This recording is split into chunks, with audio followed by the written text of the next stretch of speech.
28% நீங்க எல்லாரும் பே பண்றீங்க.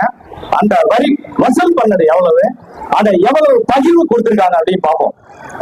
உத்தரப்பிரதேச மாநிலத்துல 18,880 கோடி இந்த வருஷம் வசூல் பண்ணது. அவங்களுக்கு ஒன்றிய அரசு திருப்பி கொடுத்த பணம் 13,089 கோடி. நீங்க பாத்தீங்கன்னா ஒரு 70-80% வரி பணத்தை திருப்பி கொடுத்திருக்காங்க. பீகார் மாநிலம் கேள்விப்பட்டிருப்பீங்க, அது ரொம்ப பின்தங்கிய மாநிலமா தான் இன்னும் இருக்கு. அந்த மாநிலத்துல ஜிஎஸ்டி வரி வசூல் பண்ணது 4,731 கோடி. அதுல அவங்களுக்கு திருப்பி கொடுத்தது 7,338 கோடி பணத்தை திருப்பி கொடுத்திருக்காங்க. பாத்தீங்கன்னா 220% அதிகமா கொடுத்திருக்காங்க. அதுக்கு அடுத்ததா ஒரு மாநிலம் மத்திய பிரதேசம்.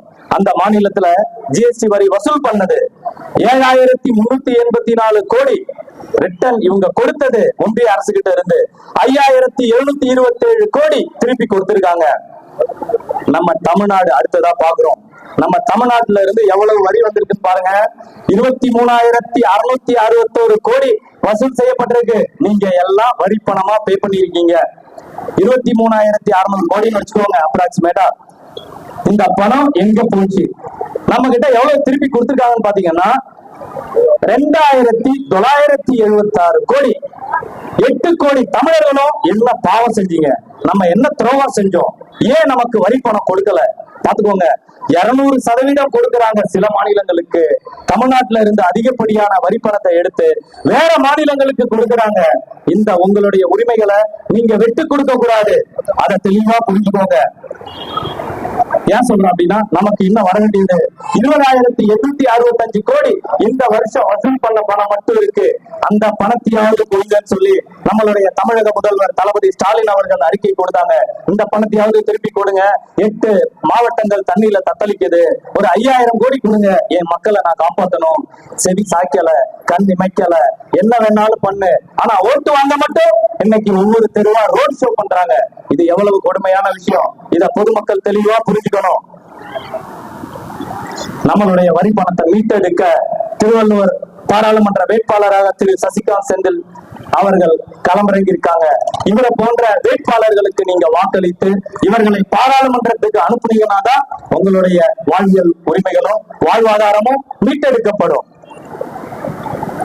அதுக்கப்புறமா பாத்தீங்கன்னா இந்த பெட்ரோல் டீசல் அதுல இருந்து ஒட்டுமொத்தமா ஒரு கடந்த 10 ஆண்டு காலமா எவ்வளவு ஒன்றிய அரசு வசூல் பண்ணிருக்குன்னு பாத்தீங்கன்னா 26 லட்சம் கோடிக்கு மேல வசூல் பண்ணிருக்காங்கன்னு சொல்லி ஆய்வறிக்கையே கொடுத்திருக்காங்க, கேக் ரிப்போர்ட்ல கொடுத்திருக்காங்க. அப்போ இந்த பணம் வசூல் செய்யப்பட்டது, ஆனா இந்த பணம் எங்கே போனது, எந்த நாட்டோட டெவலப்மெண்ட்டுக்கு வந்துச்சு, தமிழ்நாட்டோட டெவலப்மெண்ட்டுக்கு வந்துச்சா, இல்ல தமிழ்நாட்டோட முன்னேற்ற திட்டங்களுக்கு ஏதாவது செலவு செஞ்சிருக்காங்களா, இல்ல தமிழ்நாடு தண்ணியில தத்தளிக்கும் போது செலவு பண்ணிருக்காங்களா, இல்ல, இத பொதுமக்கள் தெளிவா புரிஞ்சுக்கணும். அதுக்கு அடுத்ததா இந்தியன் ரயில்வேஸ் அப்படின்னு இருந்துச்சு, அத அதானி ட்ரெயின் அப்படின்னு மாத்தினாங்க. அத மாத்தின சில மணி நேரங்கள்லயே பல கோடிகள் வருமானத்தை பார்த்தாங்க. 400 ரூபாய் டிக்கெட் 800 ரூபாய். ஒரு கொடுமையான விஷயம், பிளாட்ஃபார்ம் டிக்கெட் 2 ரூபா 3 ரூபாய்க்கு இருந்த டிக்கெட்டை 50 ரூபாய் டிக்கெட் ஆக்குறாங்க. யாராவது கேட்டீங்களா? என்ன கொடுமையான விஷயம். நம்ம என்ன 50 ரூபாய்க்கு டிக்கெட் எடுத்து ஒரு 5 கிலோமீட்டர் 10 கிலோமீட்டர் என்ன டிராவலா பண்றோம்? கிடையாது. நம்ம என்ன அந்த பிளாட்ஃபார்ம்ல போய் ஒருத்தர் லக்கேஜை கொண்டு போய் கொடுத்து ஏற்றி விட்டு வர போறோம். ஆனா அதையே கொடுமையா செஞ்சாங்க. ஏன் அப்படின்னா, இது பொதுமக்கள்ல 85% மக்கள் யூஸ் பண்ணக்கூடிய ஒரு போக்குவரத்து, ரயில்வேயும் காமன் பஸ்ஸும்.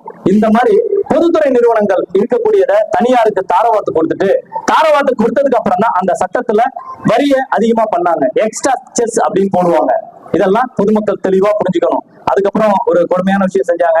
சீனியர் சிட்டிசன் அப்படின்னா அவங்க எல்லாம் பாத்தீங்கன்னா ஒரு 60 வயசுக்கு மேல இருக்கிறவங்க தான், அதுக்கு கீழே இருக்கிறவங்க கிடையாது.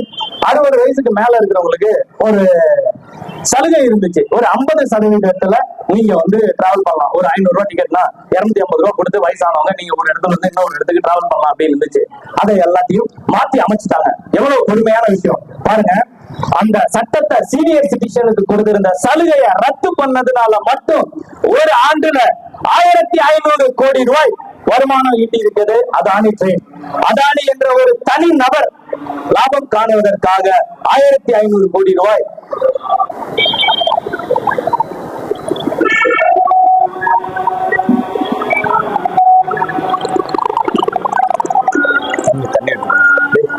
தண்ணி கூலிங் வாட்டர் வேணாம், வேற வாட்டர் அந்த கடையில் வாங்கிட்டு வா.